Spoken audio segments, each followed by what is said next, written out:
It's not Democrat, it's not Republican, it's American. Government of the people, by the people, and for the people. That is where our politics needs to go. And in the next 250 years, when we get to chart where we go from here, I hope we remember that that's what we need.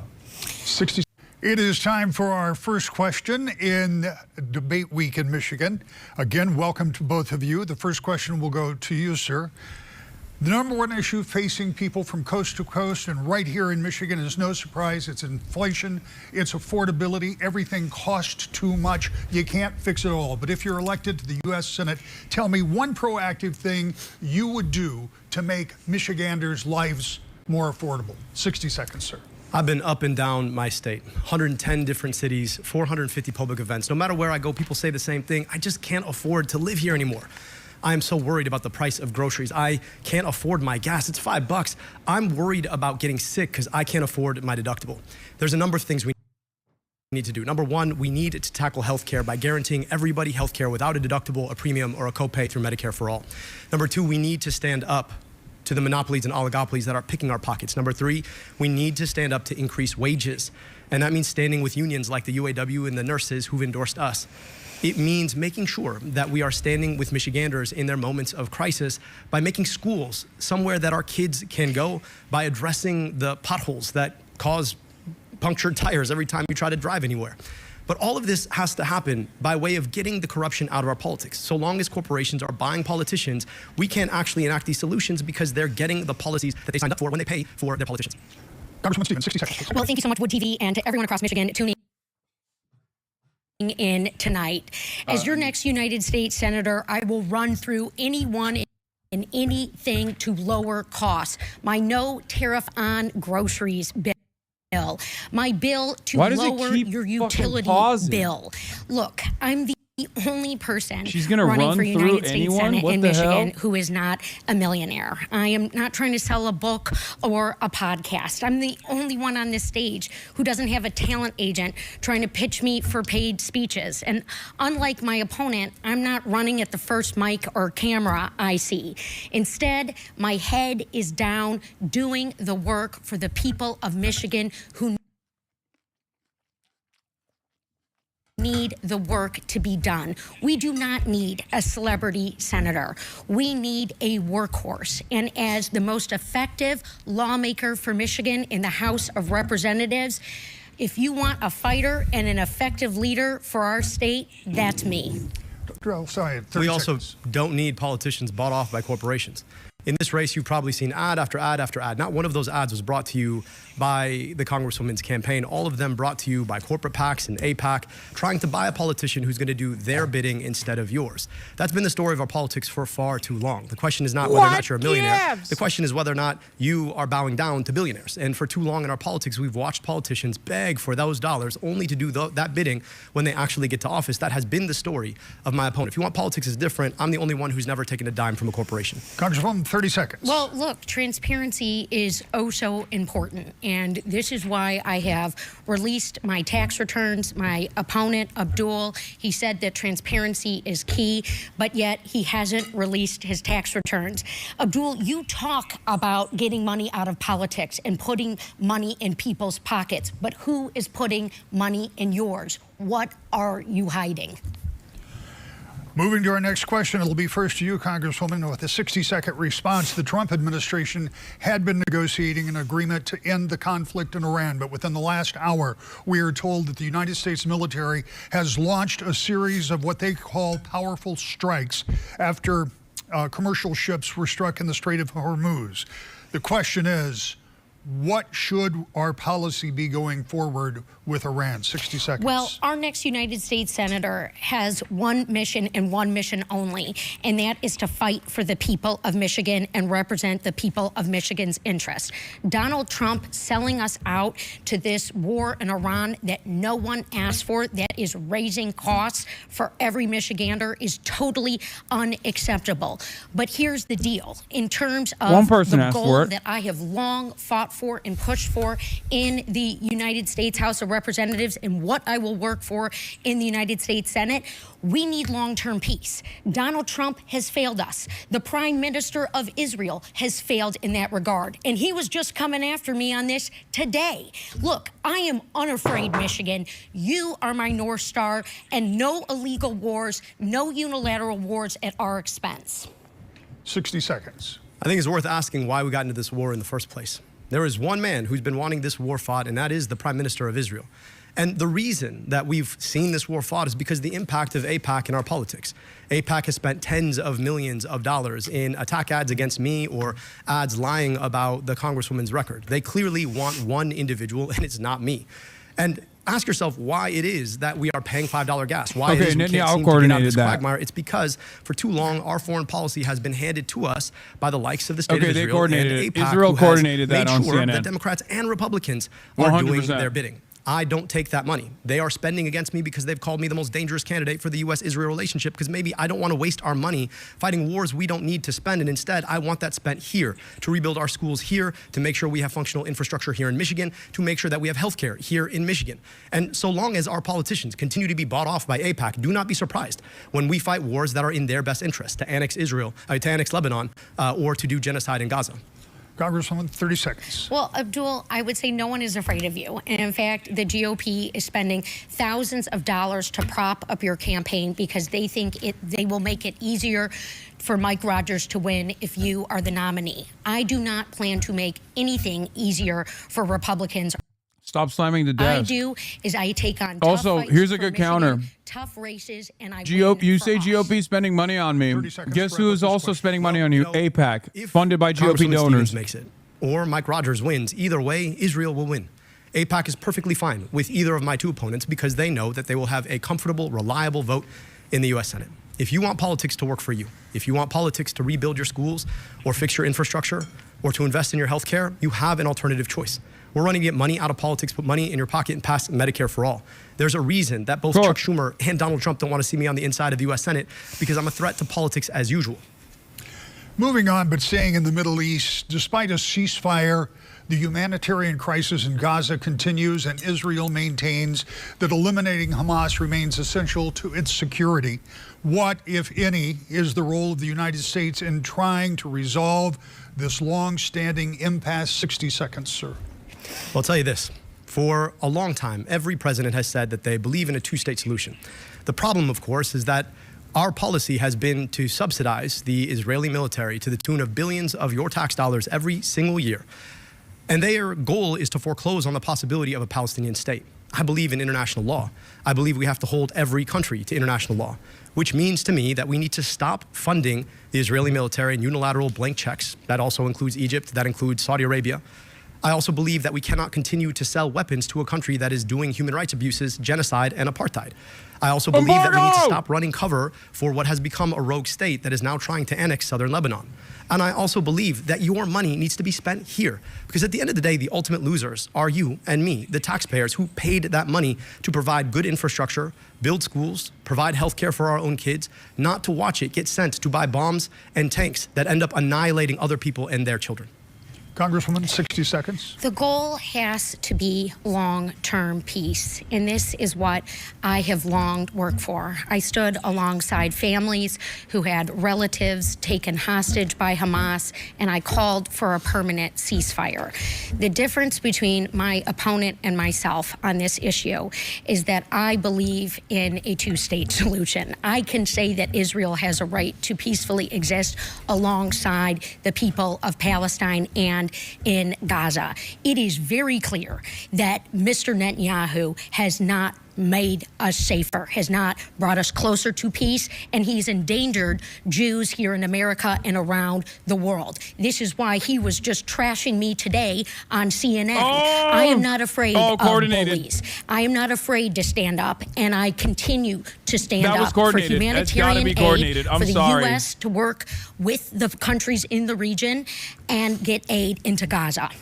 30 seconds. Look, I believe in equal rights to peace, dignity, and self-determination for Palestinians and Jewish Israelis alike. But the question I think the Congresswoman needs to answer is, why has she allowed $40 million of outside spending, the bulk of it Yo, coming these from motherfuckers AIPAC, are to come into this nasty, race. bro. I don't think Dude, Benjamin that's Netanyahu is nasty attacking her business. to actually attack her. I think he's attacking her to try and steer away the stink of how staunchly she stands for their policy. So let's take that Did opportunity to Neera explain Tanden bring what up you've the given Netanyahu away criticism for too? AIPAC support in this race. 30 seconds to Oh my wrap up. God, it's No coordinated. one Oh owns my my God. vote, and no one owns Oh my God, policies. it's 100% Anyone coordinated. who is contributing Let me to guess, is my Shannon Watts also fucking saying it? Oh, Netanyahu, your ass is cooked by Haley.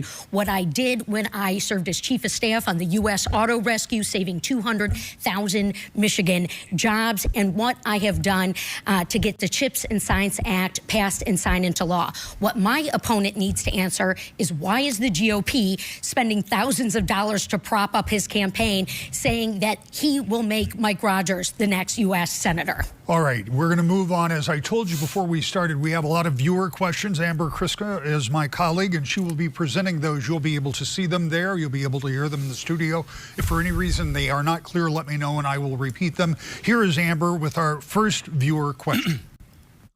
A lot of questions on this next topic, bipartisanship. This is from Mark Newman. Oh, God. In the spirit of bipartisanship, talk specifically about how you will reach across the aisle. Boo. Name a particular project that you will champion that will require working with the opposing party.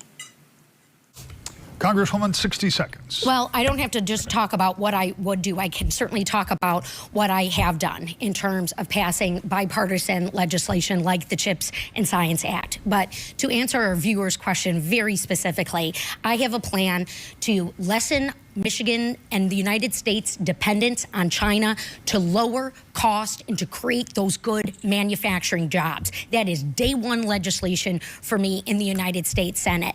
And look, there is a reason why the Center for Effective Lawmaking recognized me as the most effective you know who recognized lawmaker Abdul, the for UAW? Michigan in the Congress, because I fight for us, I win for us. Debbie Stabenow has endorsed my campaign. Our Attorney General Dana Nessel has endorsed me for United States Senate because of What the fuck their does that fight have to for do with Michigan industry? and their results for Michigan, and them seeing the same in me. And so, yes, when we talk about manufacturing, when I bring in my supply chain bill to the floor, I feel really excited about getting other colleagues on the Republican side to join me. Thank you.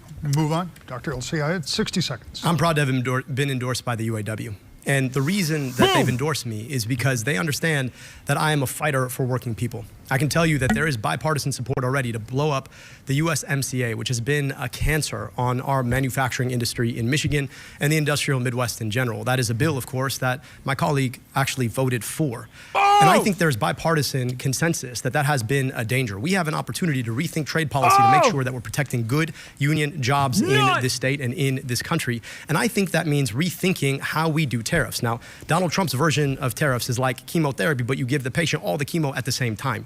I think there's an opportunity where you pace it out. You think critically about how you protect critical budding manufacturing industry, and that you are transparent with your trading partners about how you do this in an effort to build long-term sustainable manufacturing jobs. I've heard a lot from Republicans saying that they want to bring manufacturing jobs back. Let's roll up our sleeves, work together to get that done. 30 seconds, Congresswoman. Well, NAFTA was a crap deal, and it hurt a lot of Michiganders. And what is also hurting us right now are Donald Trump's reckless policies that Mike Rogers has said he wants to rubber stamp. There's a reason why the Gordie Howe Bridge isn't open, and Mike Rogers is rubber stamping that. There's a reason why a trade war is going on with Canada. Small businesses all over Michigan losing revenue as a result. I thought he was going to take on China. I've got the bill to do that and to lessen our dependence and grow manufacturing jobs. I've done it once before, and I'll do it again as Michigan's next senator. 30 seconds. And the reason that the big corporations always get their way when it comes to free trade is because they buy off politicians to do their bidding. Everybody knew USMCA was not going to solve the problem. Everybody knew it. And yet, they bought the votes to get their way. And now you can buy a cheap TV, but you can't find a manufacturing job that can actually feed your family. That is the devastation of corporate-bought politics. Is the only candidate who's never taken a dime from a corporation. You know I'm going to stand up for you.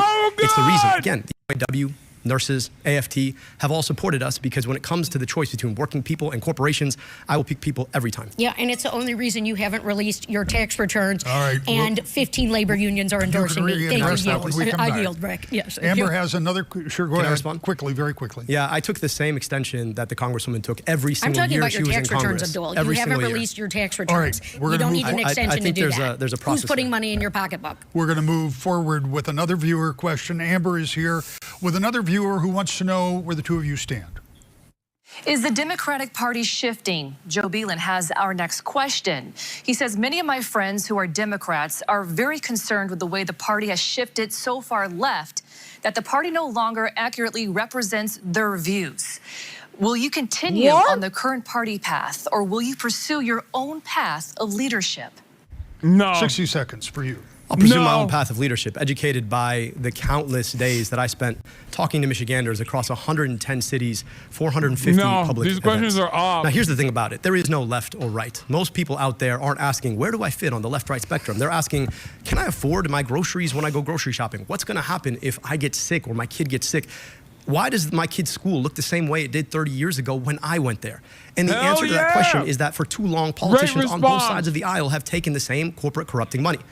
I'm the only candidate on the stage, just up, down. frankly, the only candidate running for U.S. Senate who's never taken a dime of that money, which is why the real issue is about the people locking you out of your politics versus the people being locked out. And I will stand always on the side of the folks who are locked out. That is a pathway in our politics that I think all of us can get behind. It's not red, it's not blue, it's not Democrat, it's not Republican, it's American. Government of the people, by the people, and for the people. That is where our politics needs to go. And in the next 250 years, when we get to chart where we go from here, I hope we remember that that's what we need. 60 seconds. I will run through anything and anyone to deliver Why does she for keep saying Michigan. that? We've got to lower the cost. Look, there are many who want to Why make does she this keep saying run she's for gonna run U.S. through? Senate about Washington, D.C. insider deals and what's going on with our party leadership. Friends, this is about the future of Michigan. Who is going to be the workhorse? Look, I've got the receipts. I have passed big pieces of legislation. I passed my first bill to secure STEM grants for our K through 12 schools in my first year in Congress. I am ready to hit the ground for our schools, for our educators, and to stand up to the corruption and the abuse of power that we see coming down from Donald Trump. If you want to stop Trump, I'm your gal. The question was about the direction of the party. Is it shifting? Well, I'll tell you this. 30 seconds. It won't shift if we continue to elect leaders who take money from the same corporations who have broken with the interests of the American public. Chuck Schumer desperately wants one of us to be the next senator, and it's not me. So if you want your politics dictated you by AIPAC or Chuck Schumer, then I'm not your guy. I think we need to go back to the idea of government of the people, by the people, and for the people. $40 million of spending in this race, $40 million. I want you to think about what that means. That's money that buys something on the back end. So if you elect the person who took that money, don't be surprised when they betray you. 30 Except for, seconds. again, I have the receipts as the most effective lawmaker for Michigan. I'm not trying to go viral or get a good tweet out, all right? If you check the facts, the claims that my opponent has made about eradicating medical debt are untrue. If that's all you got to run on, Abdul, well, then good for you.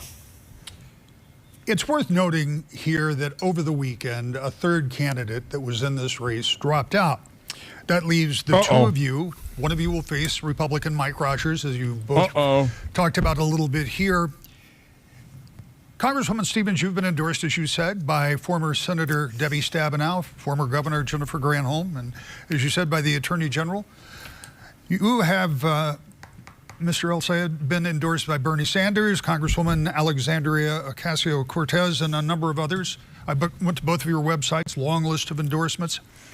Is this race not only about control of the U.S. Senate, which it may well come down to, but is this race also for control of the Democratic Party? Is there something else on the line here? Dude, these are really good questions, by the way. I'm not going to let the pundits or the prognosticators Wood TV. make any such determination. For me, this has always been my God. about Michigan. I am the daughter of small business goats of owners local television. who met What at the Oakland fuck? University. My dad is 81 years old and still driving his Ford F-150 with the word Stevens Landscaping on the side, and he's drinking his water.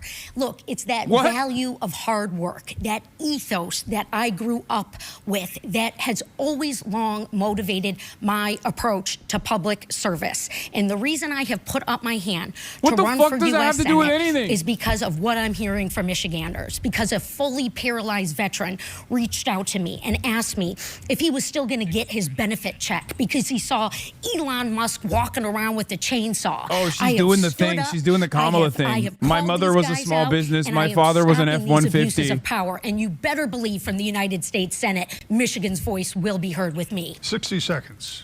I never intended to run for office. I want to be a doctor. I want to be a doctor because I could go 15 hours to my family's native Egypt or 15 minutes from where I grew up. I went to medical school only to realize that our healthcare system was, in fact, part of the problem, not part of the solution. I went into public health. We eliminated medical debt. Yes, we eliminated My father drank debt. water. We put glasses on kids' faces. We took on corporate polluters. We provided free health insurance. We did the things that for too long government fails to do under leadership that is bought off by corporations. I'm running to do three things: get money out of politics, put money in your pocket past Medicare for all. I'm not doing this because of some direction of a party. I'm doing this because of the Michiganders that I've gotten to see. A woman who had cancer 3 times and happened to managed to hold on to her life savings until the 3rd one. A woman who lost her entire life savings because her kid got cancer and died. People who have come and shared their burden with us. If we continue to allow corporations to buy our politicians, do not be surprised when everything gets more expensive and your job gets further out of reach. That is the politics that is corrupting now, and we need different. 30 seconds. Well, transparency remains really key here. You can see my tax returns. I've made them public. Again, I call on my opponent to do the same because we do need to know. Abdul's like, you've been bought and sold by every corporation, and she keeps going, you haven't returned your tax returns. Speeches. I've been busy doing the work for Michiganders. Period. Full stop. Power Outage Relief Act. I mean, he's eventually going to release them, so it's like really funny that that's the line of attack. So what then? Supply chain security. I've got a bill for that. I am ready to go for us, Michigan, on day 1. 30 seconds to wrap. Let's talk about power outages. People sleeping in dark rooms without electricity for the 4th straight day. My opponent's taking $37,500 from DTE. Ask yourself what that buys. Our politics have been deeply and profoundly corrupted by corporate money, and I want to get money out. You want to talk about transparency? There's a group called Center Forward that happened to pay for a flight for the Congresswoman and her mother to Portugal. I want to understand what she promised them in return. You want to talk about transparency? Why are there $40 million flowing into our politics right now in support of my opponent? Yeah. Well, and again, I have the receipts and I have the bill to stand up to the utility companies at the lower rates. Explain the receipts. So, yes, I've got the multiple bills. I'll give you a chance when we come back in a moment. But first, we're going to take a break. And when we come back in 90 seconds, we're going to talk about something that has been discussed a lot in the past few months, and that's immigration enforcement and ICE. That's coming up. But first, we're going to take a break. The candidates will enter the spin room once our debate concludes. There is a QR code right now that will take you to our live We have the link, right, for Abdul? On Wood TV. Support Abdul al-Sayed. Support actually existing socialism, AES. There's a pinned link, chat. Wow. Right off the rip. Right off the rip. Oh, my God. What an annihilation. Haley Stevens already has a lot of issues keeping up with Abdul because Abdul has done, podcasts. Like, he is a media guy, right? He has media experience. He has on-camera experience. And Haley Stevens clearly doesn't. Haley is trying to turn that weakness into a strength by being like, oh, well, you're in front of all the cameras all the time. And it's like, well, you're running for fucking Senate. Like, you should be as well. You're in front of every television station all the time because there's $40 million of ad spend for you coming from fucking AIPAC. So the charisma gap is so fucked up. It's perverse. It's like it's already a wrap on that front. But then also, on top of that, Haley Stevens is just not a very good politician. And by that, I mean, like, she's a regular ass establishment Democrat. That's the reason why Chuck Schumer endorsed her and wanted her to win. And for that reason, she's bought and sold. So Abdul is like hammering that line over and over again, talking about, money out of politics, money in your pockets, Medicare for all. That's already great messaging, discipline, easy to understand. Because remember, there's a lot of people that are listening to this for the first time ever. Not a lot of people watch these debates, but there's going to be a lot of clips after the fact as well. But yeah, when you look at Haley Stevens' voting record, stop the Lebanon War Powers Resolution, that happened last week, sent Israel $26 billion more in aid after it killed 34,000 plus people, sent Israel another $17 billion in aid, a failed bill Biden would have vetoed, banned the State Department from citing Gaza Ministry of Health death tolls, sanctioned ICC officials as they sought justice against the Israeli war criminals, expressed disgust at South Africa's suit accusing Israel of genocide, and praised Biden spokesperson John Kirby, calling the case meritless, counterproductive, and completely without basis in fact whatsoever, expressed gratitude for ICE, just like Wesley Bell,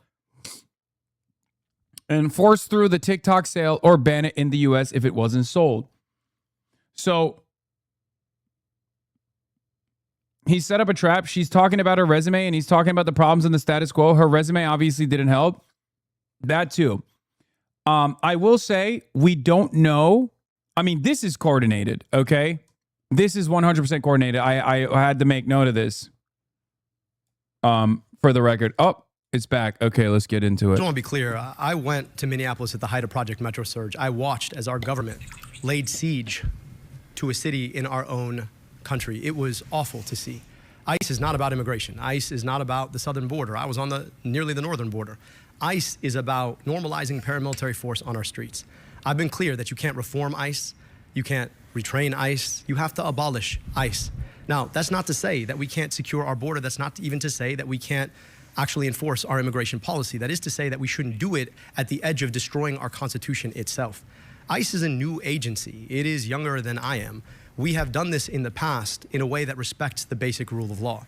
And if we're serious about actually having a pathway in this country to a humane, thoughtful, common sense immigration system, we've got to invest in the court infrastructure that offers a pathway to citizenship for people who built a life here, and lived here peaceably, and contributed to our society. She's running for I think that's the Senate in responsibility Michigan. we need to go to while keeping our southern border safe and secure. What would we do about ICE in 60 seconds? Yeah, well, before I jump to the bipartisan border security bill that I do support, it must be said very clearly that Donald Trump's ICE is completely out of control, and it is an abuse of power. So why'd you ICE thank him? agents from top to bottom Why'd that you have thank him? committed crimes have to be held accountable, and I've got the legislation to do it. I called on Kristi Noem to go. She was removed, but no reforms took place. They took $70 billion of our taxpayer money into an ICE slush fund. This has been a failure. A temple in my district was blown up. It wasn't ICE that stood up. It was state and local law enforcement. That money needs to be redirected to those law enforcement agencies that are responsible for our safety and security. Donald Trump has abused his power. He has failed the American people, and we need change. 30 seconds for you. Look, I appreciate the change of tone on ICE. I mean, my colleague voted to thank ICE and increase their budget, and also took money from people who run ICE contracts. Boom! That to me seems very different than what we're hearing now. I've been deeply clear. I don't take money from corporations. I don't take money from ICE contractors, which is why I can say with a clear voice, we need to abolish ICE. I think we need clarity about where folks' money comes from and what trades they make on the policy on the back end to bob and weave on these issues when these are issues of life and death. 30 seconds to wrap this. Well, it's really unfortunate yet again to see my opponent pursuing Republican tactics. There was a bill on the House floor to condemn an anti-Semitic terrorist attack that in Boulder, Colorado, that killed an individual and injured a Holocaust survivor. Instead of bringing us together, Republicans put in a cynical point about thanking ICE. I am always going to stand up to violence, and I just wish my opponent wouldn't pursue the cynical approaches of Republicans when we do need to be united. Amber's back with us with yet another viewer question. Let's do this question, and then we're going to come back to some of this in just a moment. Let's do the question. Notice how she didn't Childcare is one respond of to the the biggest funding ICE thing? The average Michigan family. Or being funded Jacob by Esline, ICE? who is an early childhood educator, wants to know, what would your plan be to make childcare more affordable for families finally, not as a US fucking senator? fuck-ass centrist question. Yes. 60 seconds. I have long championed affordable childcare here in Michigan and across this country. And in fact, I was on the phone with the daycare centers and the families when COVID hit, fighting to secure dollars to make sure that daycare centers and the people who work in them stay open and employed. Look, the costs continue to go up. The way in which we can lower daycare costs are through the expansion of CDBG funding and grants that match what our great governor here in Michigan did. I actually went to a daycare center with her in Troy, Michigan to celebrate some of the programs that she put into place. And the other deal that we need is we need paid family leave. I'm a champion for paid family leave.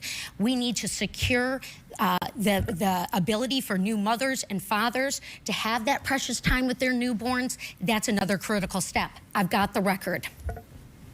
60 seconds, sir. I'm a father of 2 daughters, and the child care for our youngest, who's 3 years old, is one of the most expensive items on our entire budget. It is insane how much people have to pay. And for a lot of folks, this has become a gender justice issue. It's forcing people out of the workforce, predominantly women, and it's holding them behind from lucrative opportunities that they can use to advance their family in the first place. I think we need to make childcare free. 100% free. Now, how do we pay for that? We pay for that by taxing billionaires their wealth. We could render $4.6 trillion if we were willing to put, let's say, an 8% tax on billionaire wealth. This is not that difficult, but it's a function of our values. Do we care enough to make sure that women have access to the workplace, that children have a safe, healthy place to go, or would we rather be the kind of economy that allows billionaires to make a second billion, a third billion, a trillion, maybe like Elon Musk? That is the question we need to answer. And ultimately, so long as we allow billionaires and corporations to buy politicians, we're going to get the wrong answer. 30 seconds. This Senate seat is considered a toss-up for November, a 50-50 chance that it will go Democrat or Republican. The one thing that I do is I win tough races. I flipped a congressional seat that was long held by a Republican, blue in 2018, and I held it when Donald Trump was on the ballot. Living my values, living the values to make change and improve people's lives. Mike Rogers, he's not going to do a thing to impact child care and make it more affordable for families. 30 seconds. Look, if you want somebody who's electable, the last 3 polls in a row show that I'm the most electable Democrat in November. Why? Yeah. Because you got to actually fight for something. It's not enough to offer people 2 options that kind of look the same on the issues that matter the most. If you're taking money from corporations, the same corporations, Democrat or Republican, how different are things really going to be? I'm offering an opportunity to actually invest in what we want to fight for healthcare that is guaranteed, for an economy that works for working people, for finally getting corporate money out of our politics. Well, with all due respect to Abdul, I think he looks a lot like more like Mike Rogers than I do. All right. So we have apparently scratched the surface on a couple You've of done differences something between unbearable. You've called Abdul white. and the people in the control room are about to pull their hair out. But I want to give you 30 seconds, and I want to give you 30 seconds to pursue whatever this is that's going on here. Obviously, you've got a question about some of the money in her campaign. You've got a question about some of the money in his pocket. Yeah. 30 seconds, go. Well, look, my opponent wants to make this race about lies and attacking my integrity. My opponent wants to make this race about the millions of dollars in corporate ad spend I'm getting. Michigan on the team working on President Obama's auto rescue. I have a proven track record that I am proud of fighting for this state, standing up to special interests, and I have 15 labor unions standing alongside me in this fight, and some other proven individuals as well. So can we stop the lies, and can we get the transparency out that my opponents long talked about? I'd love to stop the lies that are being told on TV by organizations like the Center for Democratic Priorities, which, by the way, didn't exist until it started to run ads for my opponent. Like the United Democratic Progressives, which, by the way, is a front for AIPAC.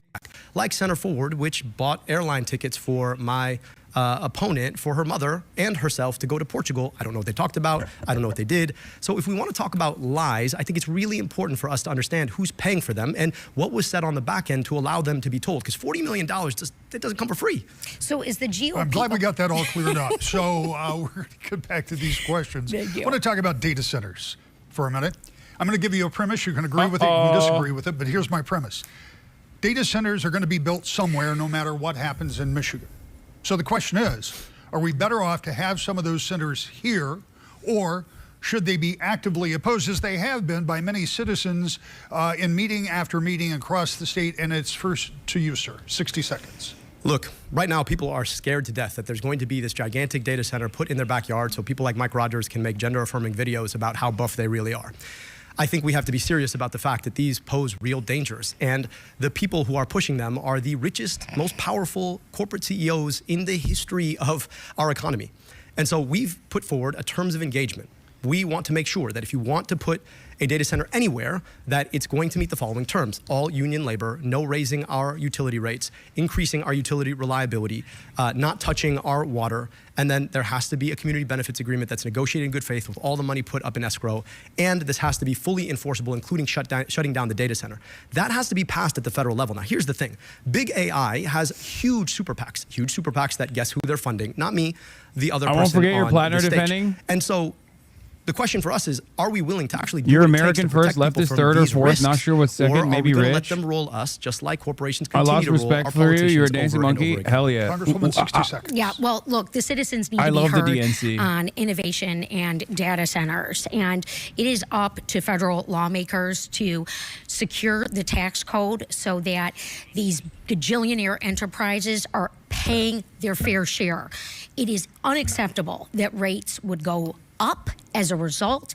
I want to force these data centers to pay the utility bills and to pay water bills for folks. And look, I also want to secure Michigan being on the forefront of innovation and manufacturing. I visited hundreds of manufacturing shop floors. They are using this technology. We want the jobs. We just can't afford to force the workers to pay for it.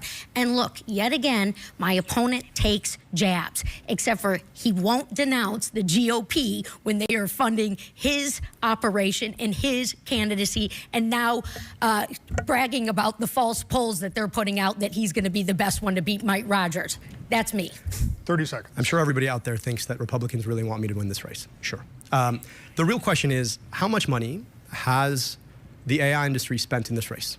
And why are they spending it? And whose vote are they buying? And what does that mean for you?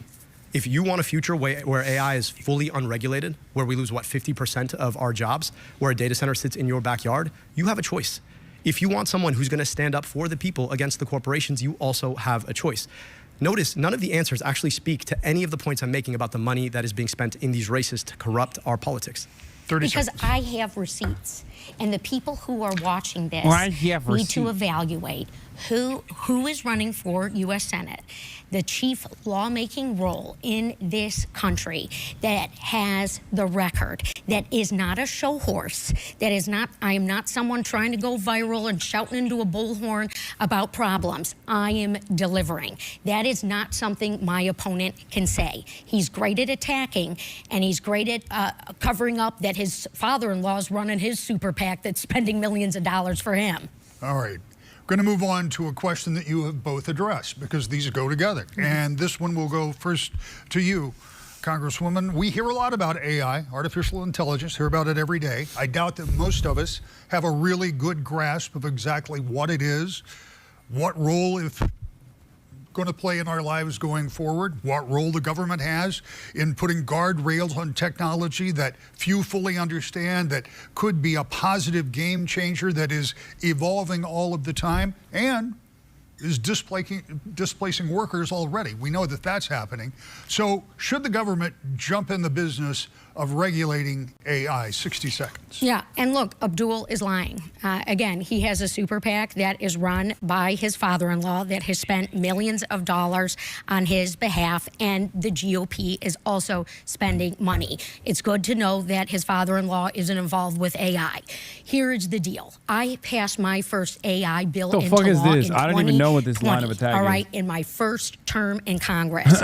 I have supported resources to invest and protect in the privacy for consumers and to stand up for the little guy, particularly small businesses who need equitable investment, Black-owned businesses like ones I visit on the regular, who oftentimes are getting the short end of the stick, and they certainly are from Donald Trump.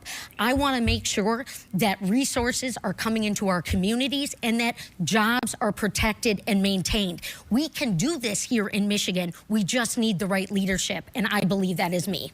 Do we need to regulate AI? 60 seconds. Absolutely. First, I just want to be clear. The National Nurses United is not my father-in-law. Working Families Party is not my father-in-law. The UAW is not my father-in-law. But I also want to speak to the fact that we do need to regulate AI. And so long as we are taking money, the party is taking money from the AI industry, it's not likely to happen. I proposed a plan putting AI under democracy. What does that mean? That means that I want to make sure that legacy internet companies no longer own the means of creating AI.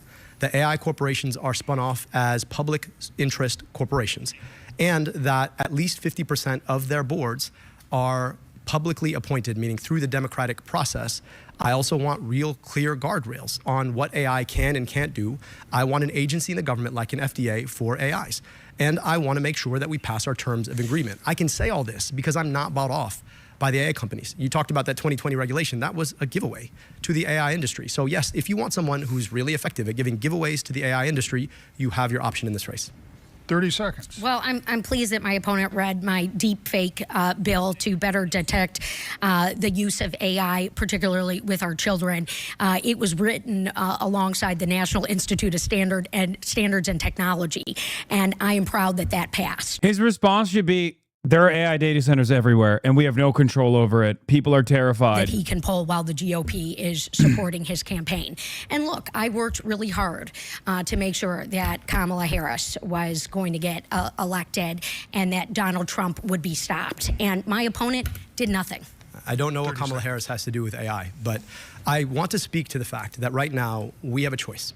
$40 million. We're being outspent 30-1 in this race, 30-1. That money is coming in from AIPAC. Their goal is to make sure that our money is sent abroad to kill other people rather than kept here to invest here. Now, the question you might be asking is, what does it have to do with a question about AI?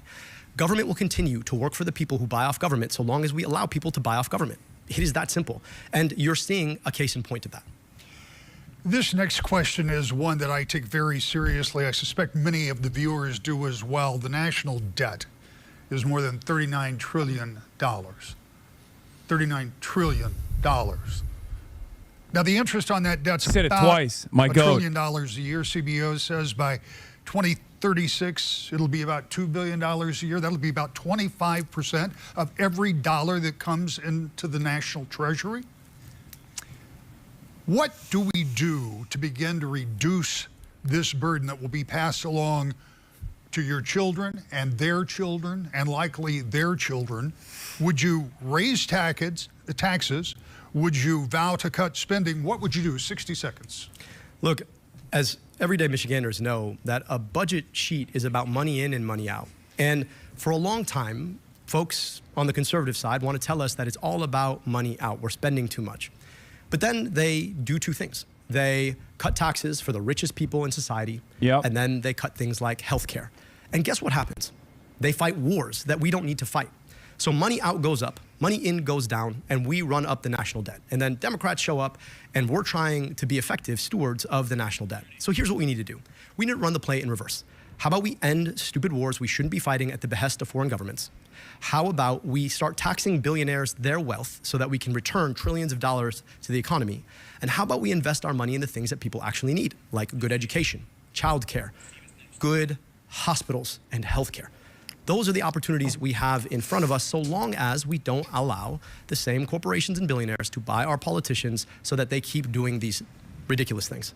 60 seconds. Our national debt keeps me up for Michiganders, and it is very serious, in part because it is mortgaging the future of our children. And the way in which we get out of our debt and deficit mess is by taxing the growing billionaire class and forcing them to pay their fair share. We are growing our economy, except for it's just with the very, very few who aren't paying their fair share. If you listen to Donald Trump, who my opponent just admitted he didn't do anything to help stop him from getting elected, He wants to do everything for the billionaire class. Donald Trump did tax cuts for them while cutting our food assistance and our health care benefits. It's not acceptable, and it's not working.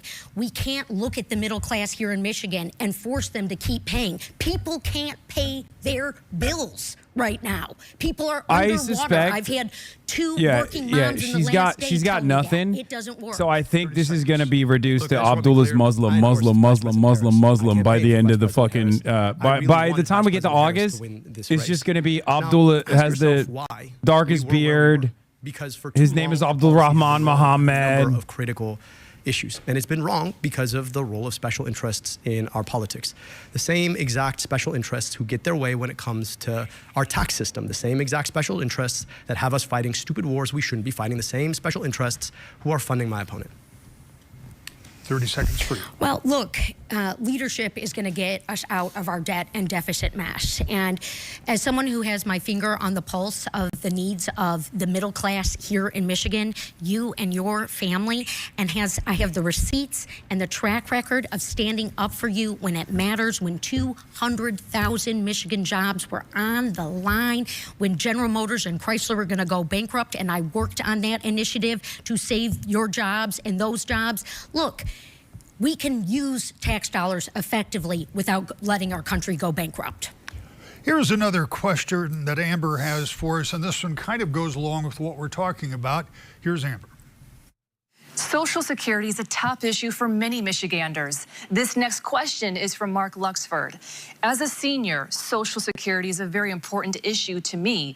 What is your opinion of the proposal to guarantee adequate funding for this critically important program by raising, or better yet, eliminating the income cap for the FICA tax that funds Social Security? What a gimme. I feel like I'm listening to Sam 60 Cedar. seconds, Congressman. Well, I fully endorse that proposal of eliminating the FICA cap and making sure that folks are paying their fair share. What is going on with Social Security right now is another on the example desk, of how or is Donald it Trump the way and the she's like billionaire breathing class into the mic? believe Why that does they it sound can like? Why does rob it sound like our that? Social Security trust fund and force the middle class to pay for the crisis that we are going to be in.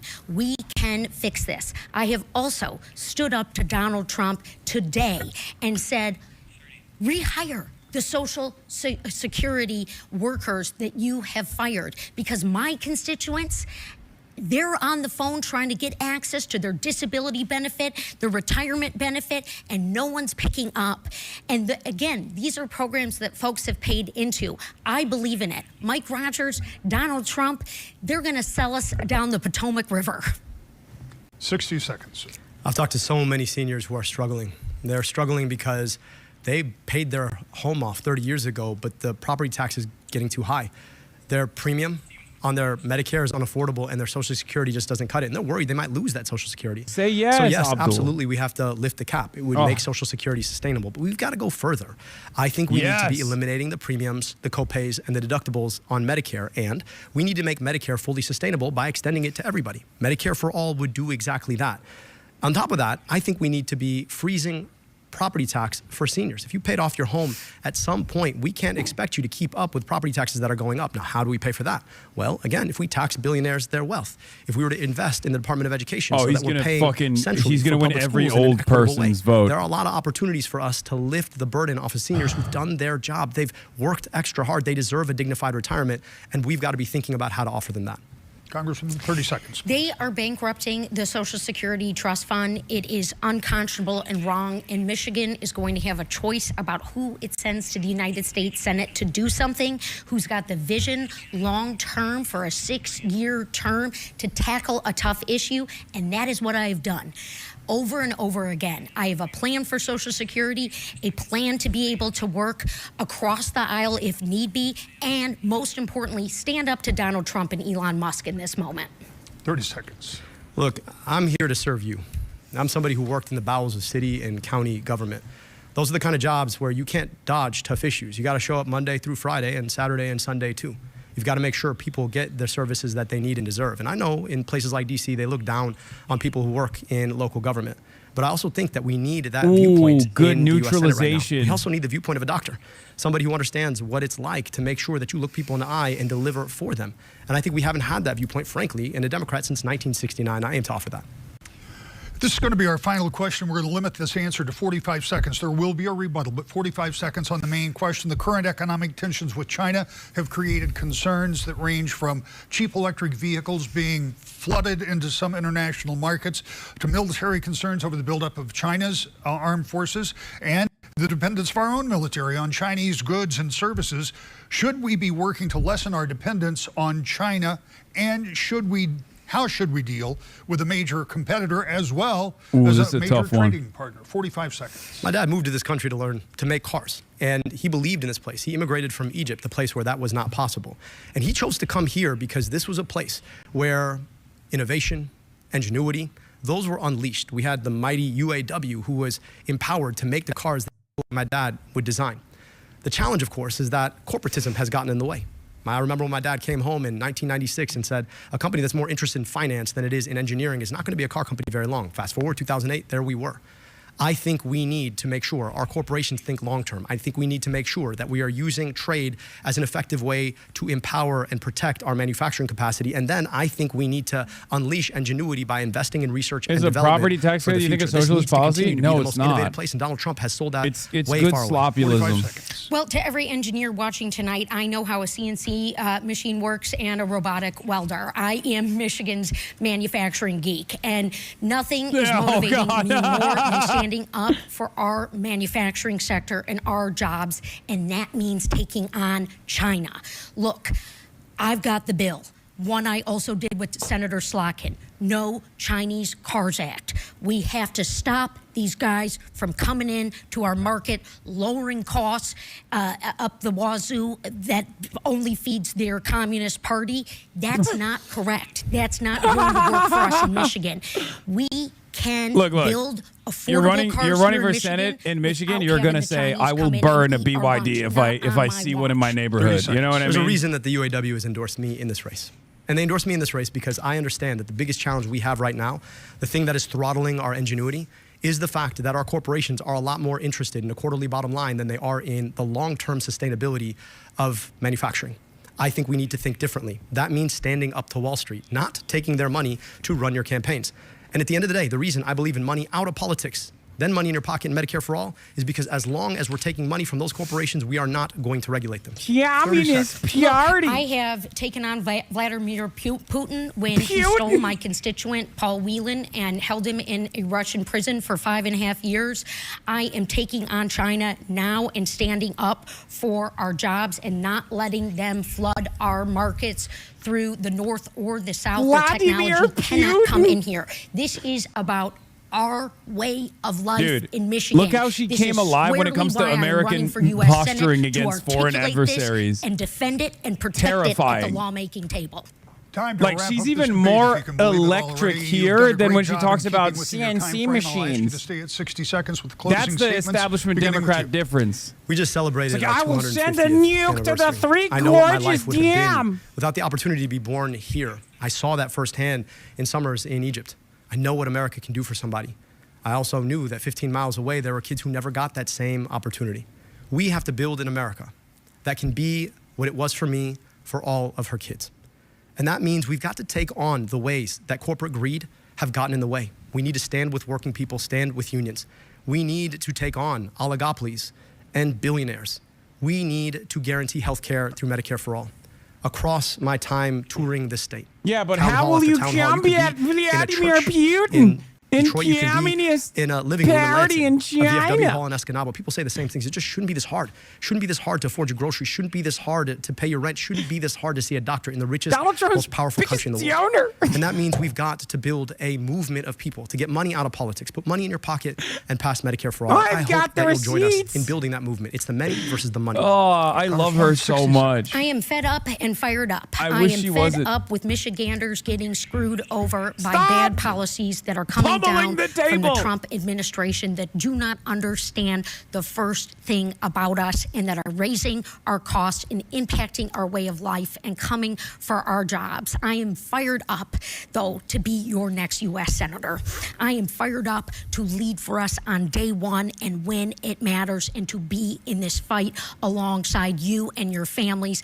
All 83 counties in this incredible state of ours, the largest state geographically east of the Mississippi, deserves its workhorse. And that is me. That is why I am on this campaign trail, listening to you, hearing you, and leading in that order. That is my ethos. That is why I am running. Let's go beat Mike Rogers, send him back to Florida a second time, and make sure that Michigan shines at the lawmaking table. Candidates, thank you both for being here. I know it takes a lot of time and effort to do it. I know you know how much I appreciate it. I just want to make sure I say it publicly to both of you. I want to thank Amber and all of my colleagues here at Wood TV. This guy was my favorite moderator. What a goat. Great job and helping us from the get-go. To all of our partners around the state that are carrying this debate tonight. And Hassan Hasanabi Piker broadcast carrying the debate on the ground and helping us. A reminder to join us back here. Dude, this was one of the best debate with the Republican candidates for governor. This was one of the best moderators I've ever, like, they were so issue specific. Nothing stupid. You know what I mean? Wood TV. Pretty fucking awesome.